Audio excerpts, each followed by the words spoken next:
What's up sa mga kabuhay ko? Handa na ba kayo sa bago nating luto? Yes, another day, another video na naman po tayo. Kita naman yung muka ng kunyang nyo. Sarap na sarap sa kanyang luto. Ewan ko lang kung anong reaction nyo pag kayo ang nagumawa nito. Yan, sundan nyo lang yung aking video at tsak. Ito ay easy para sa inyo. So, bale may tuna oil po tayo dyan. Tanggalin lang po natin yung oil at kailangan natin yan mamaya pag nagluto tayo ng kanin. Totoo lang naman po, hindi ko naman talaga alam magluto noon nung bata pa ako. Syempre bata ka pa noon, di ba?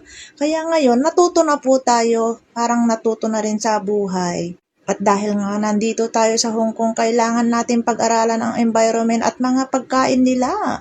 So, hindi naman po ako madamot para hindi i-share to sa inyo. Kaya sundan nyo na lang po. Ayan po yung paggagawa ng ating baked rice tuna. Sa mga hindi po nakakaintindi ng kung ano yan, panuorin nyo na lang po ng maigi para maging marami ang ating views.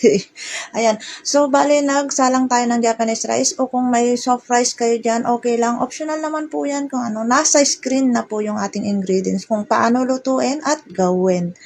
Medyo mahaba-haba nga yung proseso na yan kasi aantayin nyo pang maluto yung kanin pero binilisan ko na lang po yung aking pag-i-edit dyan.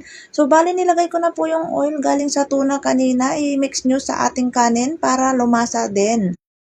Bali, antayin na lang natin maluto yan kaya mag-prepare tayo ng ibang lulutuin. So, after that, pag naluto na po yung ating kanin, pwede nating maglagay ng aluminum foil o kung ano man pwedeng pang bake dyan.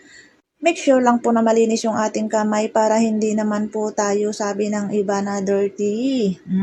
Ayan, isit aside lang po natin yung ating ibang ingredients doon. So, naglagay tayo ng seaweed. So, marami sigurong nakakaalam kung ano yung seaweed dito. And then, layer-layer na lang po natin yung ating tuna na minix kanina. Bali, sundan nyo na lang po yan kasi mabilisan po akong nag-edit ng ating video.